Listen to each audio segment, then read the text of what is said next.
الحمد للہ رب العالمین والصلاة والسلام علی سید الانبیاء والمرسلین وعلی آلہ واصحابہ اجمعین، اما بعد فاعوذ باللہ من الشیطان الرجیم، بسم اللہ الرحمن الرحیم۔ وقال النبی صلی اللہ علیہ وسلم وانتم الاعلون ان کنتم مؤمنین، او کما قال علیہ الصلاۃ والسلام۔ میرے محترم بزرگ اور دوستو،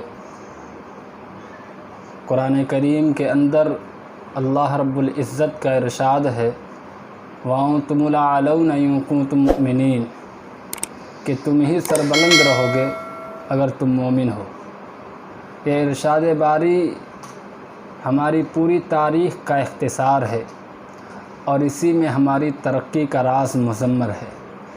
تاریخ کے سینکڑوں واقعات یہ بتانے کے لیے کافی ہیں کہ جب بھی ہمارا رشتہ اللہ اور اس کے دین سے مضبوط رہا تو سربلندی اور کامیابی نے ہمارے قدم چومے، اور جب کبھی اس رشتے کے اندر کسی قسم کی رکاوٹ آئی تو ہم عزت و رفعت کے آسمان سے ذلت و پستی کے غار میں جا گرے۔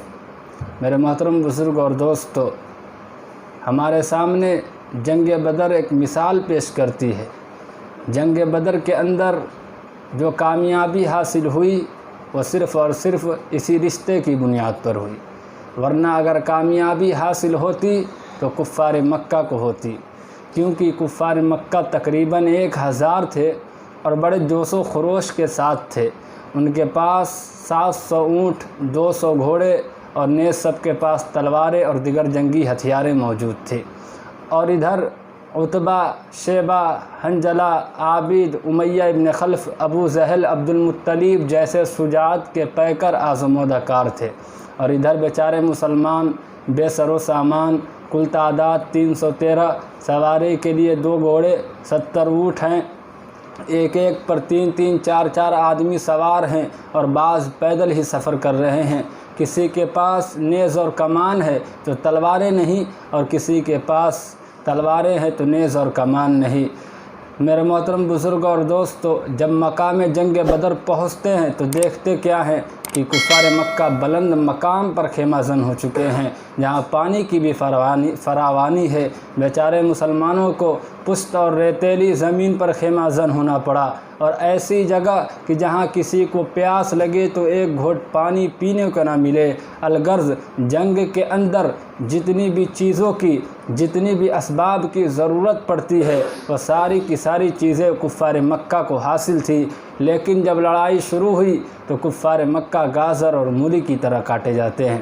میرے محترم بزرگ اور دوستو، ابو جہل جو کفار مکہ کا سب سے بڑا سردار سمجھا جاتا تھا، وہ 2 بچے معاذ اور موس کے ذریعہ مارا جاتا ہے، اور عبداللہ ابن مسعود رضی اللہ تعالیٰ عنہ اس کے سر کو اس کے جسم سے جدا کرتے ہیں۔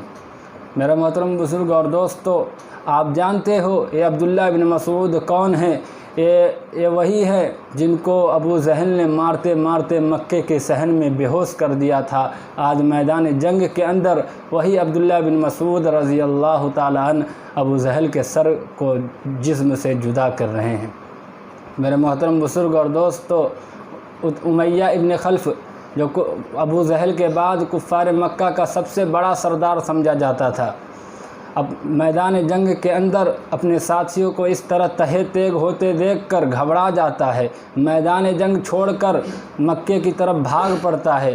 حضرت بلال حبشی رضی اللہ تعالیٰ عنہ اس کے پیچھے دوڑے اور قریب پہنچ جاتے ہیں۔ امیہ ابن خلف گھبرا کر گھوڑے سے نیچے گر جاتا ہے، پیٹ کے بل لیٹ جاتا ہے، امن چاہتا ہے، معافی مانگتا ہے، شور مچاتا ہے، لیکن حضرت بلال حبشی رضی اللہ تعالیٰ عنہ اس کے پیٹ کے نیچے سے تلوار چلا دیتے ہیں اور جہنم رسید کر دیتے ہیں۔ میرے محترم بزرگ اور دوستو، آپ جانتے ہو یہ حضرت بلال حبشی کون ہے؟ یہ امیہ ابن خلف کے غلام تھے۔ جب اسلام قبول کیا تو امیہ ابن خلف دوپہر کے وقت تپتے ہوئے ریت پر لٹا کر پتھر کی بڑی بڑی چٹانیں رکھ دیتا تھا تاکہ یہ حرکت نہ کر سکے۔ دوسرے دن پیروں میں زنجیروں سے باندھ کر کوڑے لگائے جاتے، گرم زمین پر لٹا کر اور زخمی کیا جاتا۔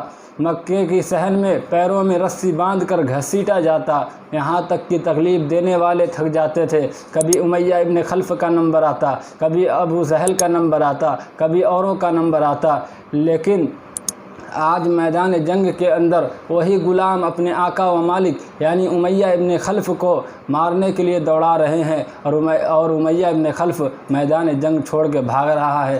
قرآن اللہ رب العزت نے سچ فرمایا ہے، وَأَنْتُمُ الْأَعْلَوْنَ إِن كُنتُم مُؤْمِنِينَ، کہ تم ہی سربلند رہو گے اگر تم مومن ہو۔